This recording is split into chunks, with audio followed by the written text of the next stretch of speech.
Guys, ये organic chemistry वाले chapter का थर्ड पार्ट है। ओके, तो इस वीडियो में हम वो देख रहे थे।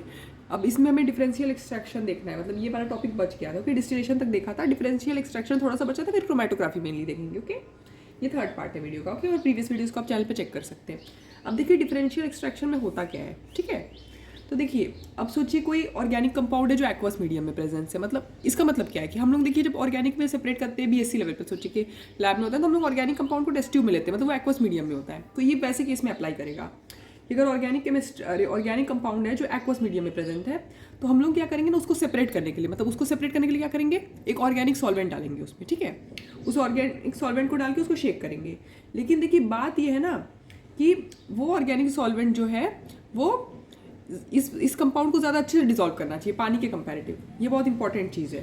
ओके, उसको हम लोग शेक करके सेपरेट करने की कोशिश करेंगे। ठीक है, तो हम लोग ऐसा, मतलब आप सोचिए कि आपने टेस्ट ट्यूब में आपके पास एक ये एक्वस मीडियम में कंपाउंड है। ठीक है, उसमें आपने ऑर्गेनिक सॉल्वेंट डाला, लेकिन वही बात है कि वो ऑर्गेनिक सॉल्वेंट जो है वो इसको ज़्यादा अच्छे से डिजोल्व करना चाहिए पानी के कंपैरिजन में।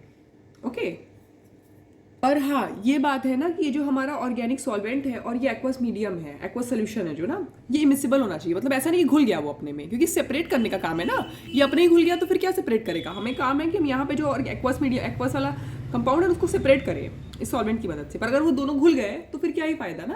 तो ये इमिसिबल होना चाहिए, आपको बहुत ध्यान में रखना, ताकि वो दो डिस्टिंक्ट लेयर, क्योंकि अगर सोचिए कि आपने ये ऑर्गेनिक सॉल्वेंट डाला, दो लेयर बन गए यहाँ पे, तो फिर तो बहुत आसान है ना। हम लोग सेपरेटिंग फनल यूज़ करना जानते हैं, ये तो हमने पढ़ा है अभी कि सेपरेटिंग फनल यूज़ करके हम इसको फटाक से सेपरेट कर लेंगे, तो कोई दिक्कत नहीं है। और उसको एक बार सेपरेट कर लिए सेपरेटिंग फनल से, तो जो ऑर्गेनिक सॉल्वेंट हमने डाला था, यूज़ किया था इसको सेपरेट करने के लिए, उसको हम डिस्टिलेशन एवेपोरेशन से हटा देंगे और कंपाउंड मिल जाएगा। ठीक है, तो इसको हम लोग सेपरेटिंग फनल में करते हैं। ओके, अब देखिए प्रॉब्लम ये है कि अगर आप सोचिए कि ऑर्गेनिक कंपाउंड तो आपने लिया, अब एक सॉल्वेंट आपने लिया। ठीक है, लेकिन इस सॉल्वेंट में ये ऑर्गेनिक कंपाउंड बहुत अच्छे से सॉल्युबल नहीं है, तो इसके लिए हमें फिर क्या करना पड़ेगा, हमें बहुत ज़्यादा सॉल्वेंट डालना पड़ेगा उसमें। ठीक है, ताकि वो हम उसको सेपरेट कर सके। तो इस चक्कर में इसमें क्या होगा ना, थोड़ा सा अगर कंपाउंड आपको सेपरेट करना है फिर भी आपको ज़्यादा सॉल्वेंट डालना पड़ेगा। तो इस टेक्निक को हम लोग कहते हैं continuous extraction. Okay, continuous extraction. Okay, तो इसमें अब देखिए सेम सॉल्वेंट को हम लोग बार बार रिपीटेडली यूज़ करते हैं। ठीक है, तो ये देखिए डिफरेंशियल एक्सट्रैक्शन का थोड़ा सा कॉन्सेप्ट है। अब हम एक बहुत इंपॉर्टेंट पे जाते हैं जो क्रोमेटोग्राफी होता है। क्रोमेटोग्राफी को देखिए हम स्कूल लेवल पे हमको दिखाया जाता है, 11th 12th में आपको दिखाया जाता है, बायो में दिखाया जाता है, बायोलॉजी में दिखाया जाता है, क्लास 12th में। ओके, और केमिस्ट्री में भी आपको, मतलब लैब में आपको आप देख सकते हैं, पर बाकी इसका एक्सपेरिमेंट हम लोग बीएससी लेवल पे करते हैं केमिस्ट्री में स्पेशली। ओके, तो यहाँ पे क्या होता है, देखिए क्यों होता है, पहली बात क्रोमेटोग्राफी ना, तो एक बहुत इंपॉर्टेंट टेक्निक है ना, जिसमें क्या करते हैं हम लोग मिक्सचर या मतलब चीज़ों को सेपरेट करते हैं। ओके, सोचिए मिक्सचर, कोई मिक्सचर है, मिक्सचर मतलब उसमें बहुत सारे कंपोनेंट्स हैं। ठीक है, उसको हम लोग सेपरेट करेंगे और क्या करेंगे, इसको प्यूरीफाई करने के लिए भी यूज़ होता है। कोई मिक्सचर है आपके पास, उसको प्यूरीफाई करिए भाई, अगर उसमें इम्प्योरिटी है कुछ तो उसको सेपरेट कर दीजिए प्रॉपर्टीज़ के बेसिस पे। आप हम लोग प्रॉपर्टी टेस्ट भी कर सकते हैं उससे, क्योंकि आरएफ हम लोग रिटेंशन फैक्टर निकालते हैं, उससे हम ये भी टेस्ट कर सकते हैं ना कि वो कंपाउंड कितना प्योर है कितना नहीं। ओके, तो ये बहुत इंपॉर्टेंट है। अब बात है कि इसको क्रोमेटोग्राफी मतलब क्या है। क्रोमेटोग्राफी देखिए एक ग्रीक वर्ड क्रोमा नाम से आया है, क्रोमा।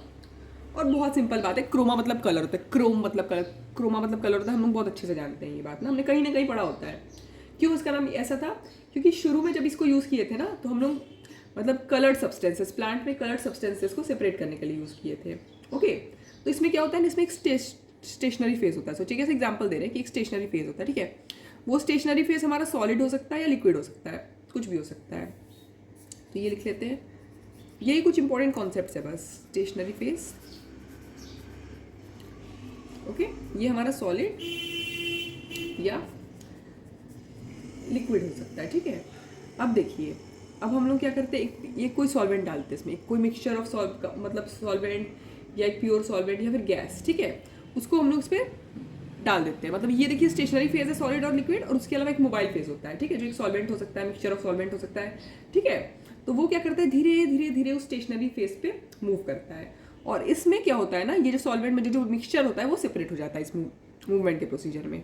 ओके, सेपरेशन हो जाता है। ठीक है, तो क्या होता है, धीरे ऐसा नहीं कि बहुत फटाक से हो जाएगा। आप हम लोग अभी आगे पढ़ेंगे ना, आप देखेंगे धीरे धीरे। टीएलसी हम लोग पढ़ते हैं। ओके, थिन लेयर क्रोमेटोग्राफी पढ़ते हैं, पेपर क्रोमेटोग्राफी तो हमने देखा भी होता है बीएससी लेवल पे। तो उसमें क्या होता है ना, धीरे धीरे सेपरेट, टाइम लगता है भाई, आधा घंटा 15-20 मिनट, ऐसा नहीं कि फटाक से हो गया, तुरंत नहीं होता है ना, टाइम लगता है, ठीक है। तो अब जो मूविंग फेज होता है ना, अब सोचिए कि एक स्टेशनरी फेज है ना, उसमें आपने पॉइंट कर दिया कि हाँ ये हम लोग मिक्सचर डाल दी, कंपाउंड डाले, फिर बाद में हम एक सॉल्वेंट डाले तो वो उससे सेपरेट किया, तो वो जो मोबाइल फेज है ना उसे हम लोग कहते हैं, मतलब मूविंग फेज को हम मोबाइल फेज कहते हैं, ठीक है। अब देखिए ये तो एक बेसिक है ना, पर मेनली देखिए दो तरह का होता है, एड्सॉर्प्शन और partition chromatography. Adsorption chromatography, partition chromatography. अब देखिए स्कूल लेवल पे और एंट्रेंस लेवल पे आपको इतना ही जानने की जरूरत है भाई कि ये स्टेशनरी फेज और मोबाइल फेज के बारे में, ओके। थोड़ा थोड़ा ये जान लेंगे तो बहुत मतलब काम हो जाएगा, ज़्यादा बहुत डिटेल में जानने की जरूरत नहीं है, ओके।